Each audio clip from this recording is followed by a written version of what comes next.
야고보서 1장 9절로부터 18절 말씀까지 교독하겠습니다. 낮은 형제는 자기의 높음을 자랑하고 후한 자는 자기의 낮음을 자랑할지니 이는 그가 해 속과 같이 지나가리라. 해가 돋고 뿌럭 뜨거운 바람이 불어 풀을 말리면 꽃이 떨어져 그 모양의 아름다움이 없어지나니 부한 자도 그 행하는 일에 이와 같이 세잔하리라. 시험을 참는 자는 복이 있나니 이는 시련을 견디어낸 자가 주께서 자기를 사랑하는 자들에게 약속하신 생명의 멸류관을 얻을 것이기 때문이다. 사람이 시험을 받을 때 내가 하나님께 시험을 받는다 하지 말지니 하나님은 악에게 시험을 받지도 아니하시고 진히 아무도 시험하지 아니하시느니라. 오직 각 사람이 시험을 받는 것은 자기 욕심에 끌려 미혹되리니 욕심이 잉태한즉 죄를 낳고 죄가 장성한즉 사망을 낳느니라. 내 사랑하는 형제들아 속지 말라. 온갖 좋은 은사와 온전한 선물이 다 위로부터 빛들의 아버지께로부터 내려오나니 그는 변함도 없으시고 훼손하는 그림자도 없으시니라. 그가 너희 믿음을 중에 우리로 한 사람 열매가 되게 하시려고 자기의 뜻을 따라 진리의 말씀으로 우리를 낳으셨느니라. 아멘. 예수님의 동생이면서 초대교회의 가장 중요한 역할을 감당했던 야고보가 흩어져 고난 중에 있는 하나님의 사람들을 향해서 보내줬던 편지 5장에 걸쳐서 그리고 절수로 얘기하면 108절의 절수를 가진 야고보 편지 속에 거의 절반이 넘는 60절이라고 하는 이 구절 속이 편지의 내용이 명령형으로 기록되어진 편지. 굉장히 강력한 어조로 표현을 또 사용하면서 이 편지를 써내려가고 또 잘못된 신앙에 대해서 아주 신랄한 비판도 서슴지 않는, 그래서 굉장히 강하게 느껴지는 서신. 행함이 없는 믿음은 죽은 것이라고 아예 딱 단도직입적으로 얘기해버릴 정도로 그렇게 강한 어조로 쓰여졌던 편지. 그래서 또 받는 사람들은 또 굉장히 경직될 수밖에 없었을 것 같은 내용의 편지. 오직 의인은 믿음으로 말미암아 사느니라 라고 하는 믿음으로 말미암는 구원을 강조했던 마르틴 루터는 자기가 받았던 로마서의 그 은혜로우신 하나님의 사랑과 또 십자가의 은혜를 또 자기의 새로운 인생의 시작점에 놓고 많은 사람에게 그 이신칭의 그 복음을 전거했던 마르틴 루터는 이렇게 강하고 명령조로 쓰여지는 이 야고보서를 지푸라기 서신이라고 폄하할 정도로 그렇게 강력하게 또 너무 또 강하게 또 이렇게 표현되어지는 이런 것을 또 마르틴 루터는 개인적으로 굉장히 싫어했었습니다. 그러나 사실 편지를 좀 더 깊게 들여다보면 명령형으로 쓰여졌으니까 굉장히 또 강하고 또 날선 어조로 쓰여지는 것 같지만 사실은 우리가 이 편지의 시작을 우리가 지지난부터 살피면서 이 야고보서는 사실은 굉장한 위로와 굉장한 격려로 이 편지를 썼고 또 그렇게 시작되어지고 있는 것을 우리가 볼 수 있습니다. 시작부터 시험 가운데 있는 여러 가지 모양의 어려운 가운데 시련 가운데 있는 흩어져 있는 성도들을 향해서 그냥 편지를 써가면서 그냥 여러 가지 복잡한 표현을 쓰지 않고 곧바로 너희가 여러 가지 시험을 만나거든 이런 그들이 당하고 있는 현실적 상황에 이제 꼭 필요한 메시지로부터 바로 이 편지를 시작하고 있는 것을 볼 수 있습니다. 시련이라고 하는 단어로 쓰여져 있던 트라이얼이라고 하는 이 시험은 누구에게나 사실은 고통스러운 시간들이 아닐 수 없습니다. 그럼에도 불구하고 그렇게 많은 시련 가운데 흩어져 있는 그리스도인들을 향해서 시험에 대해서 너무 복잡하게 생각하지 마십시오. 시험에 대해서 너무 힘들어하지 마십시오. 이 시험이 분명히 우리에게 있는 것은 사실이지만 이 시험은 분명한 하나님의 선하신 의도가 있음을 여러분 기억하셔야 됩니다. 정말 덮어낼 수 없는 현실적 어려움, 그렇지만 그 현실적 어려움이 그냥 당신이 예수를 믿기 때문에 찾아오는 그냥 통과 의례와 같은 당연한 그냥 그런 것입니다 라고 하는 표현이 아니라 여러분들이 당하는 이 시련, 이것은 분명한 하나님의 의도가 있습니다. 그러니까 정말 이 시련을 잘 견뎌내기를 원하고 기도하고 기대하면서 이 사도 바울이 야고보가 이 편지를 써가고 있는 것을 우리가 볼 수 있는 것입니다. 그러면서 또한 현실에 지쳐있는 그리스도인들을 향해서 또 오늘 우리가 읽는 본문의 시작에서도 역시 위로를 또 격려를 하고자 하는 이 야고보의 의도를 우리가 볼 수 있습니다. 9절과 10절에 보니까 낮은 형제는 자기의 높음을 자랑하고 부한 자는 자기의 낮아짐을 자랑할지니 이는 그가 풀의 꽃과 같이 지나갑니다. 낮은 형제가 무엇입니까? 그것은 실질적으로 자기의 삶이 너무너무나 처참하게 바닥을 치고 있는 이런 어떤 그리스도인들의 현실에 대한 표현입니다. 정말로 그 모습이 얼마나 바닥을 쳤든지 낮은 형제, 그러니까 마치 어찌 보면 다른 사람들 입장에서 보게 되게 되면 실패한 것처럼 보여지는 인생을 살아가는 흩어져 있는 그리스도인들. 말씀드렸던 것처럼 초대교회는 굉장히 복음으로 말미암는 고난이 또 핍박이 굉장히 심했던, 그래서 정상적인 일상의 삶을 살아가기도 어려울 정도로, 그리고 자기들의 믿음이 드러나게 되게 되면 여지없이 잡혀가고 사자의 밥이 되거나 끌려가 감옥에 갇히고 그리고 말할 수 없는 고통을 당하면서 죽음을 맞이해야 됐던 그런 초대교회 현실 속에서 그들의 삶은 가장 평범한 일상의 삶도 역시 그들에게는 사치일 수밖에 없을 정도로 고단하고 힘겨운 삶이었습니다.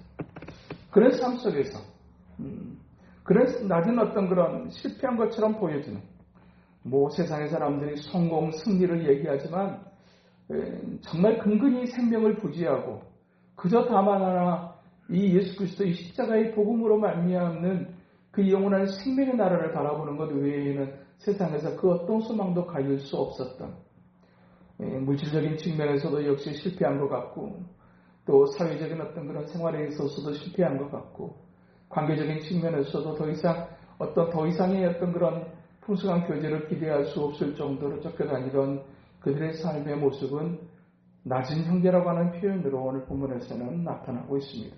그러나 낮은 형제는 그렇게 흩어져서 고난 중에 있는 그 하나님의 사람들을 향해서 낮은 형제는 자기의 높음을 자랑할 수 있어야 됩니다. 우리가 세상적으로는 굉장히 처참한 삶을 살아가고 있는 것이 사실이고 분명하지만 우리가 모든 세상을 다스리시는 만왕의 왕이신 하나님의 자녀가 된 영적인 하나님의 백성이요 하나님의 자녀의 신분으로서 우리가 이 땅의 삶을 살아가고 있는 존재라는 사실을 우리가 잊어서는 안 될 것입니다. 어둠의 권세, 그 마귀의 권세를 밟아 이겨버리셨던 예수 그리스도의 그 십자가의 은혜와 권세가 우리들의 삶을 향하고 두르고 있다는 사실을 여러분 잊어서는 안 됩니다. 우리가 얼마나 귀한 하나님의 백성인지, 하나님께서 얼마나 사랑하셨던 하나님의 사람들인지 우리가 잊어서는 안 됩니다. 비록 현실적으로는 낮은 상황 속에 있는 우리이지만 우리가 정말 자랑해야 될 것은 하나님께서 우리를 얼마나 사랑하셨는지, 그리고 현실적 측면에서는 처참할 수다고 말할 수 있지만 우리의 영적인 신분이라고 하는 것은 세상에 잠깐 있다가 없어지는 신분과는 비교할 수 없는 하나님의 나라의 하나님의 사람으로 하나님께서 저희들을 사랑하였다는 사실을 잊어서는 안 됩니다. 그것을 격려하고 위로하고 있으며 또한 10절에서 부한 자는 자기의 낮아짐을 자랑할지니 이는 그가 풀의 꽃과 같이 지나가며 해가 덥고 뜨거운 바람이 불어 풀을 말리면 꽃이 떨어져 그 모양의 아름다움이 없어지나니 부한 자도 그 행하는 일에 이와 같이 쇠잔할 것이다. 곧 지금은 세상에서 승리하는 것처럼 성공한 것처럼 떵떵거리며 살아가는 사람들, 그 사람들도 사실은 금방 이제 뜨거운 바람에 풀이 말라가고 꽃이 떨어질 수밖에 없는 것처럼 그들의 가지고 있는 그 대단해 보이는 것이 영원한 것이 결코 아님을 여러분 잊지 마십시오. 그것 때문에 실망하고 그것 때문에 낙심하고 있을 수 있는, 나도 하나님 안 믿는 저 사람들처럼 가지고 싶고 먹고 싶고 누리고 싶고 때로는 상대적 박탈감 속에 신음하는 2000년 전의 하나님의 사람들, 사실 우리가 살아가는 이 2000년이 지난 이 시대도 역시 우리가 가지는 이와 같은 영적 박탈감, 현실적 박탈감은 여전히 존재하고 있는 것을 보게 될 때 2000년 전에 그들이 가졌던 어떤 신앙의 환경이 굉장히 곤고했던 것이 사실이지만 우리가 살고 있는 이 시대에 이와 같은 하나님의 특별한 사랑을 받은 우리들의 삶에도 역시 이와 같은 영적인 곤고함이 있고 현실적 박탈감이 있다는 사실을 또한 동일하게 우리에게 말씀해 주고 있습니다. 우리가 얼마나 낮은 형제로서의 삶을 살아가고 있는가. 다른 사람들은 하나님 없이도 훨씬 더 잘 살아가고 있는 것 같은데, 풍요롭게 살아가고 있는데 우리는 왜 요 정도밖에 일 수밖에 없는가라고 하는 나도 모르게 세워나온 탄식. 그러나 우리가 자랑해야 될 것은 우리가 예수 그리스도 안에서 하나님으로부터 받은 사랑과 그 사랑으로 말미암는 우리의 영적인 위치가 얼마나 대단한 것이며, 또 그리고 우리가 이 땅에서 잠시 고난을 당하지만 우리가 누리게 될 그 영원한 나라의 그 아름답고 높은 그 자리를 우리가 기억함으로 또한 이때를 잘 이겨내기를 또한 기도하고 기대하며 격려하고 위로하는 야고보의 중심을 우리가 이 편지 속에서 보게 되어지는 것입니다. 그러면서 동시에 현실적으로 그들이 당하고 있는 고통스러운 현실적 상황을 또다시 한번 또 들추면서 12절에서 그는 이렇게 격려합니다. 시험을 참는 자가 복이 있습니다. 이 시험이 절대로 우리에게 화가 되고 저주가 되지 않을 것입니다. 이 시험을 잘 견디는 자에게는 하나님께서 약속하신 생명의 멸류관을 얻을 것이기 때문입니다. 곧 우리가 살아가는 믿음 때문에 당하게 되는 여러 가지 모양의 고통은 절대로 그대로 끝나지 않을 것입니다. 우리가 믿음 때문에 우리가 포기해야 되고 믿음 때문에 견뎌야 되는 그 시간들은 하나님이 반드시 영원한 생명으로 우리에게 갚으실 날, 그날이 우리에게 주어질 것이라는 사실을 통해서 고난 중에 있는 그리스도인들을 위로하는, 격려하는 야고보의 의도를 우리가 보게 되는 것입니다. 동시에 그러면서 또 한 종류의 시험에 대한 이야기를 13절에 기록합니다. 사람이 시험을 받을 때 내가 하나님께 시험을 받는다 하지 말지니 하나님은 악에게 시험을 받지도 아니하시고 친히 아무도 시험하지 아니하십니다. 12절에 있는 시험이라고 하는 단어와 13절에 있는 시험이라고 하는 단어가 영어 성경에는 아주 분명하게 다르게 표현되어 있습니다. 12절에서 시험을 참는 자는 이라고 하는 이 단어는 trials라고 하는 단어로 기록되어져 있는데 13절에 등장하는 이 시험은 temptation, 좀 더 정확하게 킹제임스 버전에 보면 tempted라고 하는 단어로 기록되어져 있습니다. 유혹. 그런 우리의 영혼을 유린하려고 찾아오는 마귀의 유혹, 그것을 19절 3절에서는 그 시험이라고 하는 단어로 표현을 하는 것입니다.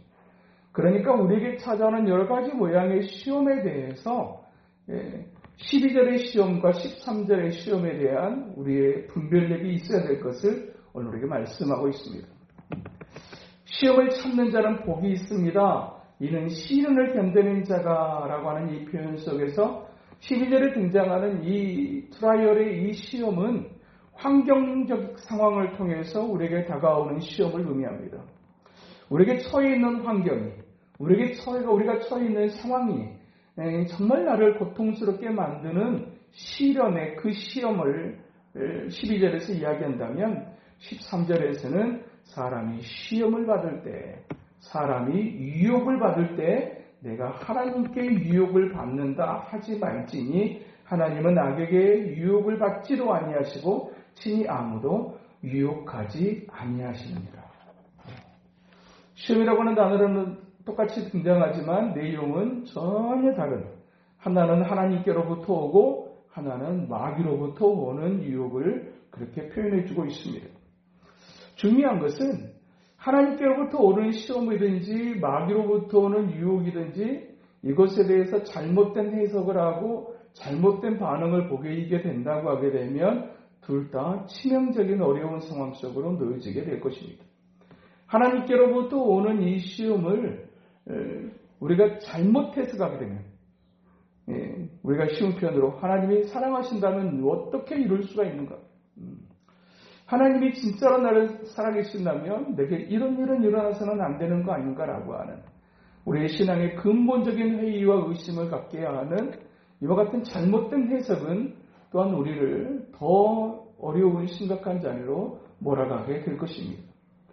또한 이 마귀가 가져다주는 이와 같은 어떤 유혹도 역시 우리가 잘못 반응하게 된다고 하게 되면 이것도 역시 얼마나 심각한 자리에 우리의 영혼을 떨어뜨릴 수 있는가 하는 것을 이제 성경은 기록하는데, 오늘 특별하게 이 야고보는 24절에서 우리가 당하는 이 마귀가 가져다주는 이 시험의 근본적인 기제가 무엇인가? 마귀가 우리에게 여러 가지 모양의 유혹을 가져다 주는데, 하나님의 사람 이제 리차드 포스터는 그의 책에서 돈, 성, 섹스, 그리고 권력, 이 세 가지가 마귀가 우리를 유혹하기 위해서 사용하는 방식인 것을 이제 천명을 합니다.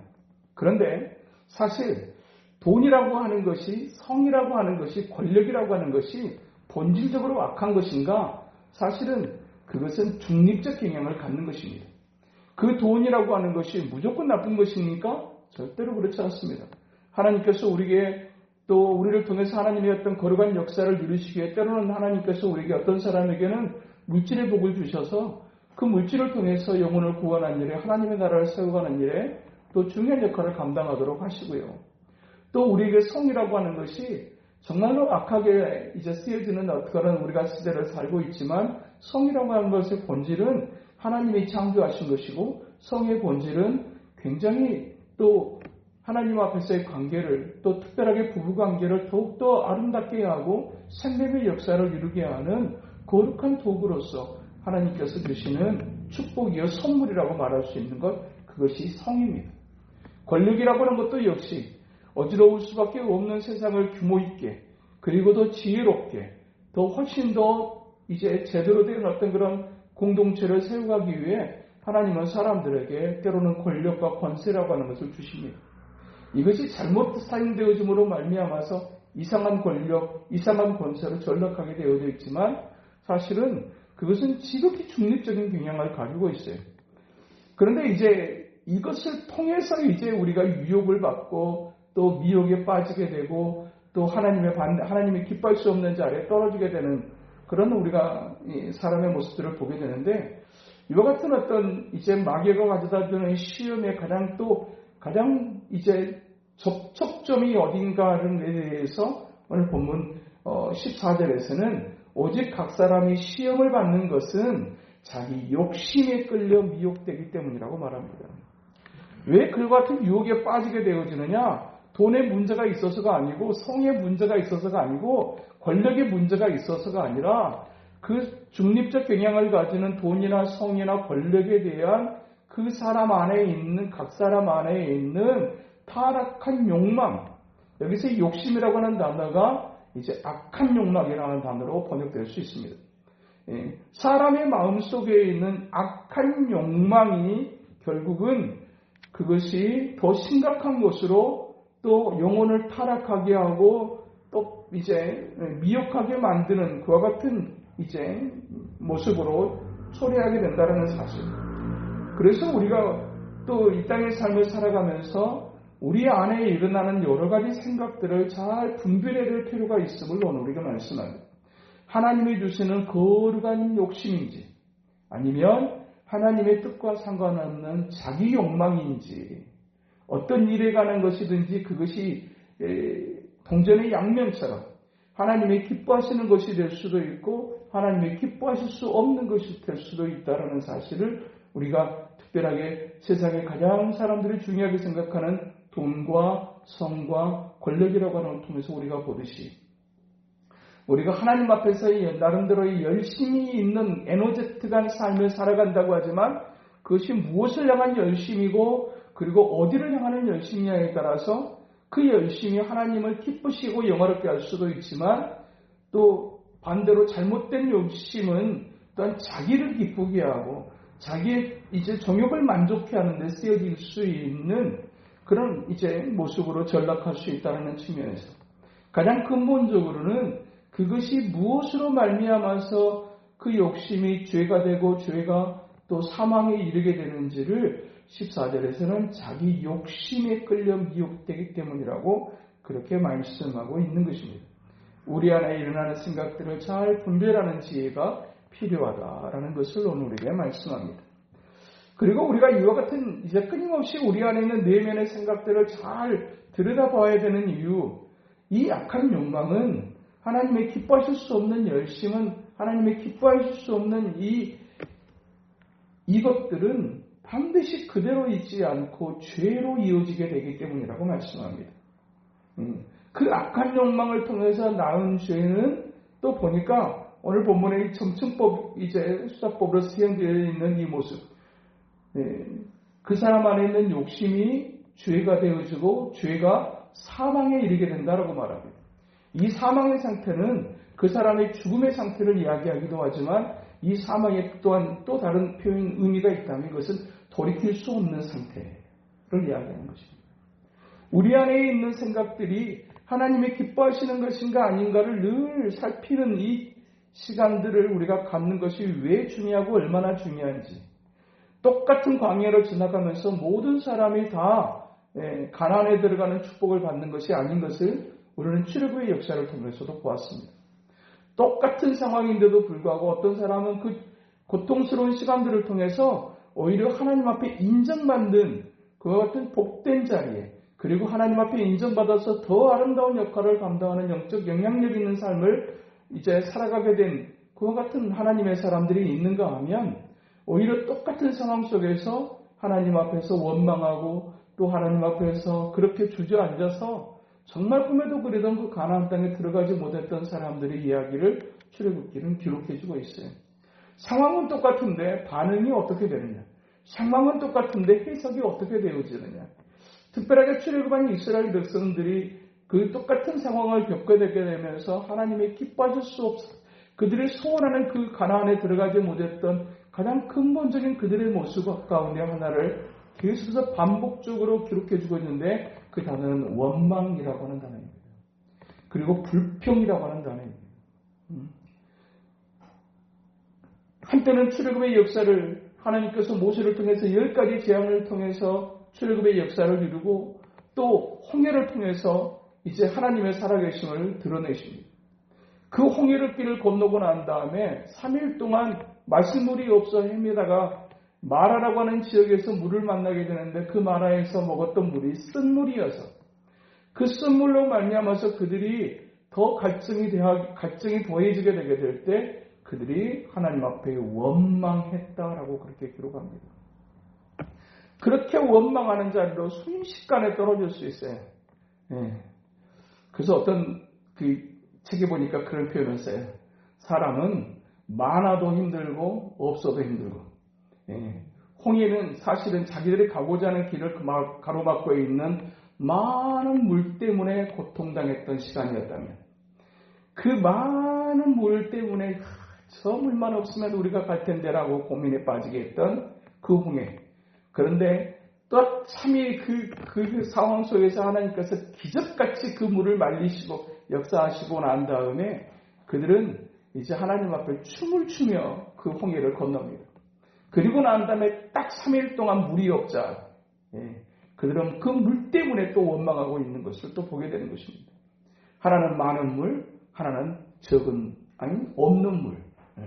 이게 많아도 걱정이고 많으면 홍수가 되고 없으면 가뭄이 되듯이 하나님께서 적절하게 우리의 삶의 필요를 공급하신다라고 하는 것이 얼마나 귀한 은혜인가.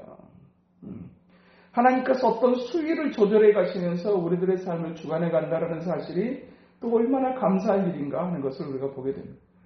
사람은 어리석어서 무조건 많으면 좋을 거라고 생각합니다. 돈 많으면 좋습니까? 적으면 좋습니까?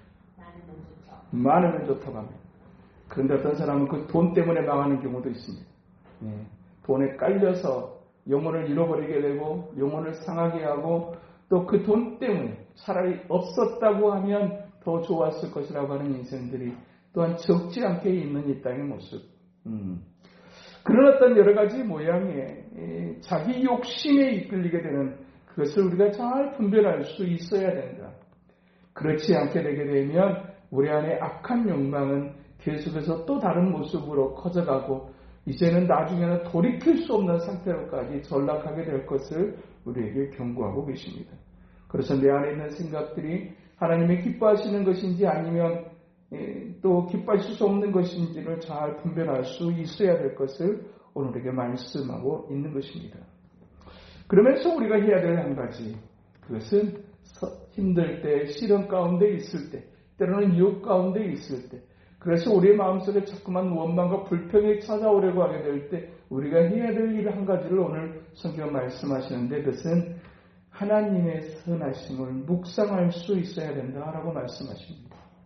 마귀가 우리 가운데서 끊임없이 지금도 역사하는 가장 궁극적 목표가 있다면 할 수만 있으면 우리로 하나님께로부터 가까이 가지 못하게 하고 하나님을 오해하게 하고 하나님께로부터 멀어지게 하는데 가장 이제 마귀는 거기에다 모든 초점을 맞추고 있습니다.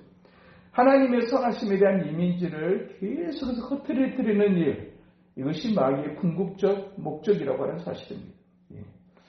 그들이 홍해를 건너고 난 다음에 춤을 추었지만 3일 동안의 물을 얻지 못하게 될 때, 그리고 그들이 3일 만에 만난 물이 쓴물이었을 때 그들은 거기서 또다시 한번 하나님을 원망하고 또 그 시간들이 또 쓴물이 변하여 단물이 되게 하셨지만 또 곧바로 그 15장 출애굽기 15장에서 그 하나님 앞에 춤을 추던 그들이 이제 15장 말에서 바로 이제 3일 만에 다시 원망을 하다가 17장으로 넘어가면 거기서 또 그들이 르비딘 광야에서 물을 만나지 못함으로 그들이 거기서 또 원망하고 불평하게 되는 것을 보게 됩니다.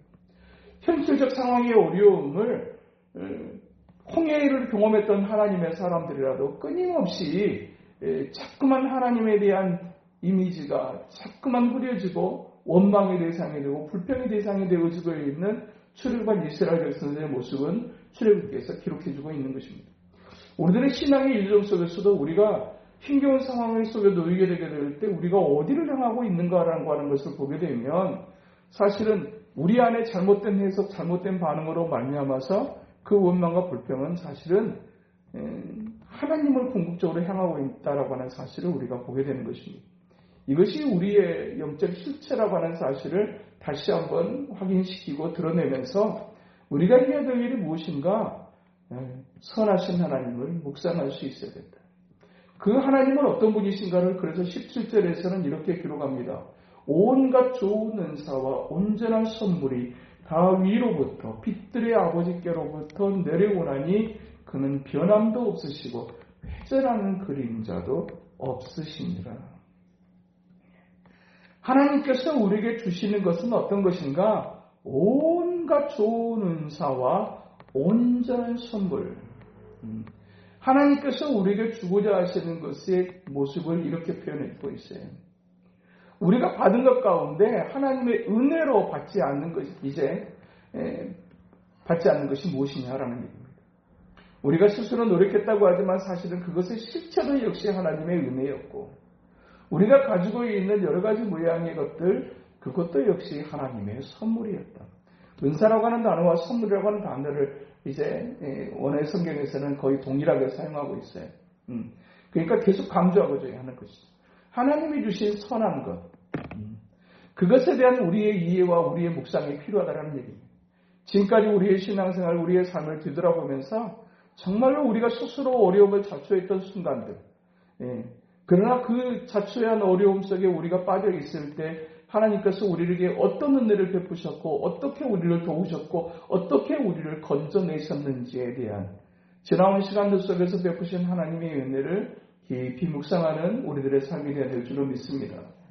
정말 마음속에 원망이 찾아오려고 할 때, 마음속에 불평이 자자오려고 할 때 우리가 해야 될 그것을 통해서 마귀가 하루가는 의도는 하나님에 대한 원망하고자 하는 마음, 하나님에 대해서 불평하고자 하는 마음을 자꾸만 갖게 하는 것, 이것이 사탄의 목적이라고 해요.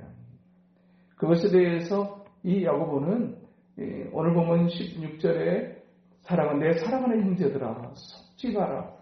속지 마십시오.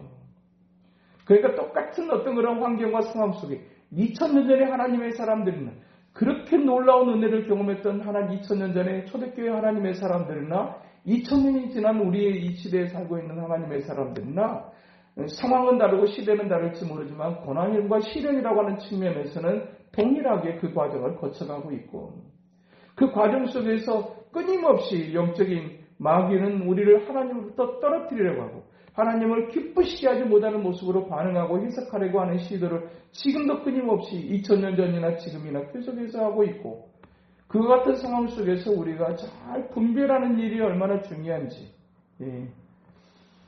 우리 안에 자꾸만 일어날 수 있는 미혹됨의 현상이 무엇인가? 그것은 원망하는 마음, 불평하는 마음. 사람이 얼마나 순식간에 하나님을 찬양했다가 또 얼마나 순식간에 하나님을 원망하고 불평하는 자리에 떨어질 수 있는가 하는 것을 말씀드렸던 출애굽기 15장에서 우리가 보게 되어지는 것입니다. 홍해를 건너게 하셨다니 그 물을 마르게 하시니까 너무너무 감사했던 그들이 그 물이 없으니까 또 너무너무 하나님 앞에 원망하는 그들의 모습. 똑같은 상황 앞에서 오히려 그 고통스러운 시간들이 그러나 또 누구에게인가에게는 정말로 하나님 앞에 인정받고 하나님 앞에 칭찬받고 또 하나님의 거룩한 일에 준비되어지는 그런 복된 시간으로서 또 그 시간들이 또 활용되어지고 있는 것을 우리가 여호수아와 갈렙을 통해서 우리가 보게 되어지는 것입니다. 하나님 앞에서 또 우리가 당하게 되는 여러 가지 모양의 시험 그러나 하나님께서 그 시험을 잘 이기도록 하나님께서 우리에게 베풀어 주신 좋은 은사와 온전한 선물들 그것을 통해서 우리에게 주셨던 그 하나님의 사랑을 깊이 묵상할 수 있어야 될 것을 말씀합니다. 다위로부터 빛들의 아버지께로부터 내려온다라고 하는 이 표현이 17절 중반에 있는데 원문에는 빛들의 아버지께로부터 내려오나니라고 하는 이 개혁성경의 이용 내용보다 좀 더 이제 구체적으로 이렇게 기록해 줍니다. 아버지께로부터 계속해서 내려오나니. 그러니까 우리에게 베푸시는 하나님의 은혜는 또 여러 가지 모양의 어려운 시기를 상황을 잘 이겨낼 수 있도록 우리를 도우시는 하나님의 사랑은 단 일회성으로 끝나는 것이 아니라 계속되어지고 있다는 사실. 오늘도 여전히 우리가 어려운 상황 속에 존재하지만 우리가 잊지 말아야 될 것은 이 믿음을 잃어버리지 않도록 마귀는 끊임없이 유혹하지만 이 시련을 이겨낼 수 있도록 하나님은 지금도 끊임없이 온갖 좋은 은사와 온전한 선물로 우리를 도우시고 우리를 지키시며 우리를 인도하시는 분이라고 말씀합니다. 때로는 우리가 여러 가지 지각력이 부족하고 분별력이 부족하고 또 감당할 수 있는 능력이 없어서 힘겨움 속에도 놓여질 수 있지만 하나님은 그 때와 상황에 적절한 하나님의 은사로 우리를 도우시고 하나님의 지혜로 그것들을 또 분별하게 하시고 또 이겨가게 하시는 하나님이신 것을 여러분 잊지 마셔야 합니다. 그 하나님은 어떤 분이신가? 그는 변함도 없으시고 회전하는 그림자도 없으시는 변동이 좀 더 다른 표현, 다른 해석인 변동이 없으시고 변화와 변동이 없으시고 그러니까 하나님은 절대로 이렇다 저렇다 하시는 분이 아니시다. 그러니까 믿어도 좋으시는 분, 믿어야 되는 분, 그 하나님은 변동이 없으시고 세상이 얼마나 시시각각으로 변하고 내 마음도 얼마나 시시각각으로 변하는지 그렇지만 하나님은 변동이 없으시고 그리고 회전하는 그림자도 없으십니다. 세상에 그림자가 존재하지만 그 그림자는 태양의 움직임을 따라서 방향이 끊임없이 바뀌지만 하나님은 회전하는 그림자도 없이 우리를 향하신 그 하나님의 사랑은 절대로 변하지 않으시며 그 하나님의 사랑은 우리들의 처해 있는 상황과 상관없이 여전히 계속되어지고 있다는 사실을 우리에게 말씀하시고 우리가 이 믿음을, 이 신뢰를 가지고 있어야 된다고 말씀하고 계시는 것입니다. 때로는 원망할 수밖에 없는 현실이 분명하고 때로는 불평하는 그 모습이 이해가 되어질 수는 있지만 우리가 그 상황 속에서 원망하고 불평해버리는 것은 마귀를 기쁘게 하는 것이며 우리가 이것이 또한 잘 분별하여서 하나님께서 우리에게 여전히 회전하는 그림자도 없이 변동 없는 하나님의 사랑으로 나와 함께하고 계신다는 사실을 늘 신뢰하면서 이 시련의 때를 또 잘 이겨가는 저와 여러분 되시게 되기를 주님의 이름으로 축복합니다.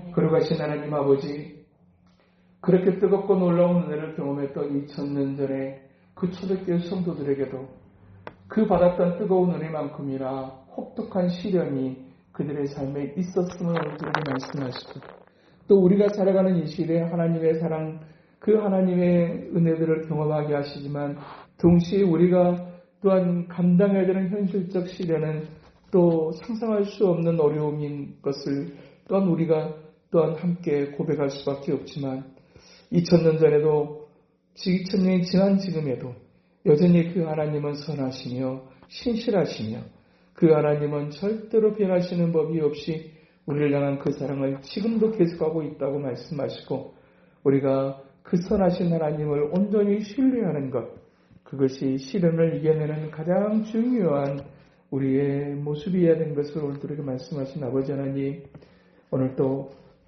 우리에게 주어지는 현실적 상황에 따라서 우리의 마음이 시시각각으로 변할 수 있으나 이 선하신 하나님을 그때마다 더 깊이 묵상하게 하시고 이 선하신 좋으신 주님 분명한 의도와 계획을 가지고 우리에게 여러 가지 모양의 시련을 허락하시는 그 하나님의 의도를 저희들이 믿으며 이때를 잘 믿음으로 이겨가는 우리가 될 수 있도록 하나님 도와주시옵소서. 예수님 이름으로 기도하옵나이다. 아멘.